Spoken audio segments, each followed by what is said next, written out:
Hello everyone. So this is my good friend Suraj. Known him for a few years now. Obviously he's a good friend, but I know him as a coach. He's an executive coach. He coaches a wide variety of people. He's been in leadership positions and just a brilliant soul. No, thank you for having me here, Bharat. The same thing goes back to you. You are one of the best kind souls I've ever seen. So happy to be here and great to be your friend as well.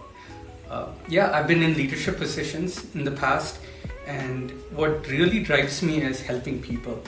From childhood, there are many instances where I experienced either help or the opposite, and I figured that helping people made me happy. So while I was technical, I always found my way helping others. My last corporate job was at Intel, where I led a global organization based here in the Bay Area, California, but we had customers all over the globe. So we would see ourselves flying to Europe, Asia, things like that. And it's not just the American culture, but also the world culture. It was so important to figure that out while we close technical issues, while we close business deals, things like that. So today I find myself, after 3 years leaving Intel, I have a successful career coaching company. As of 2 weeks ago, we have a second coach also coaching people. And what we do is we help corporations where a leader brings us in, as well as individuals if they're looking for jobs, or if they have the quintessential problems with their managers or peers and harassment, how to deal with that. And you would ask, why not go to HR? A lot of the times HR is protecting their company, and rightfully so. By the way, it's called Grow Now. It's like right there. It's Grow You Now. Grow You Now, yeah. It's a play on words.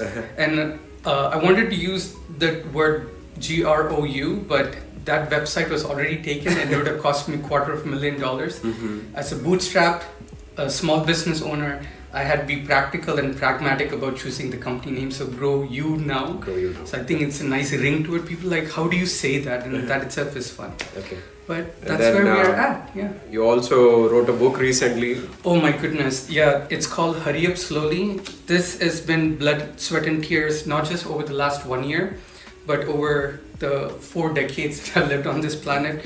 There is mention about how my grandma taught me some life lessons, some of my mentors who have made me who I am today. A lot of the battle scars, we all make mistakes. All of that is captured in here. And there, in fact, chapter 6 is one of my favorite sections. It is letters from people who are professionals to the readers. So it's not just me. So there are, I think, 14 letters in there.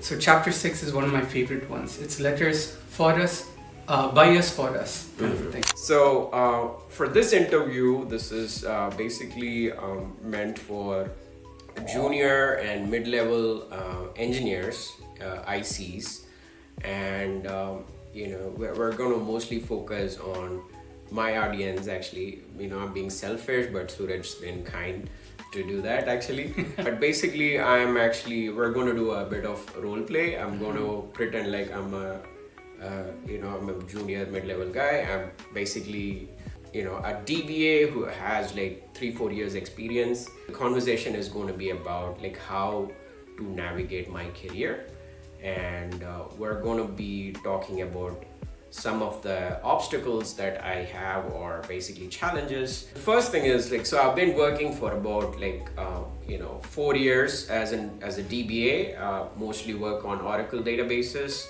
The thing is actually my tasks are actually repetitive, and things are getting boring. And I'm also hearing all kinds of things. Basically now AWS in the picture, they're big players, and there are other cloud vendors.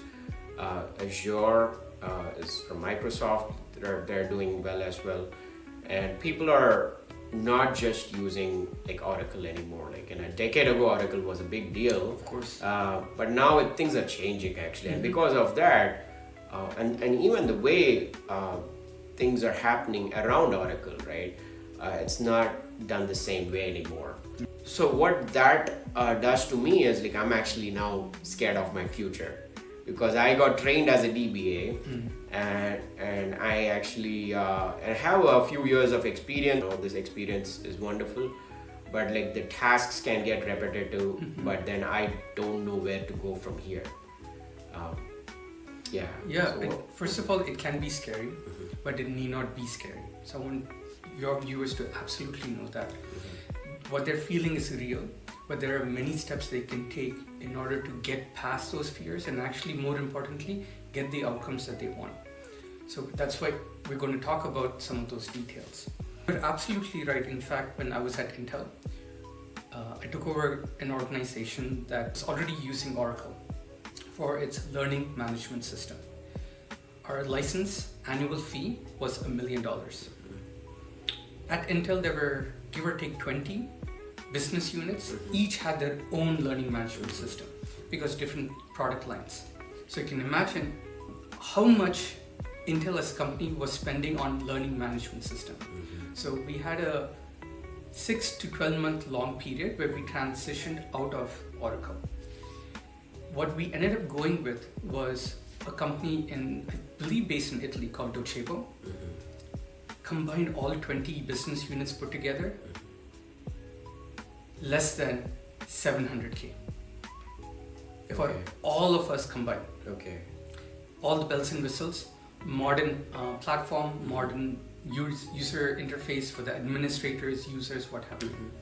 So obviously there's a technical transition as well as a business need. So that's what we're going to talk to your viewers about. While we still think from a technical aspect, the reason why we don't see logic applying is sometimes in fact, most of the time it's a business need that drives illogical decisions. So we're going to dive into that. So yeah, it is real. We do need to transition as a business.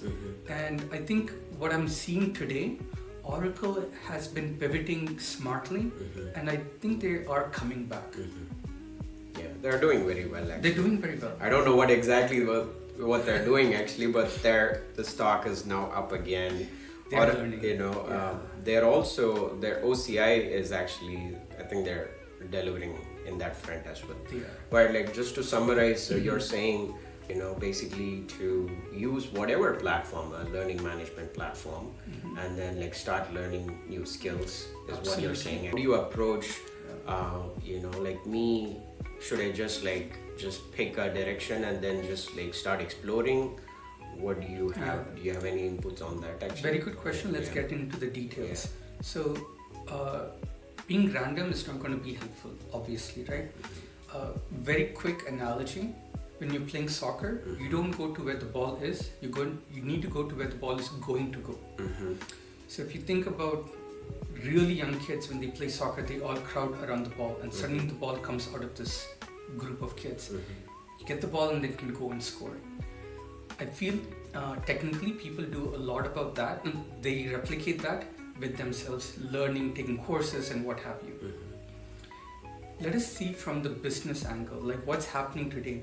QA as a role is diminishing. Companies are getting greedy. You can argue for right or wrong reason, but that's diminishing. UI UX roles are getting merged. So there's a lot of roles that are disappearing right now. Why are they disappearing? Okay, we can make the argument, and I've always had this argument that QA people are so very important, yet never got the due respect they deserve.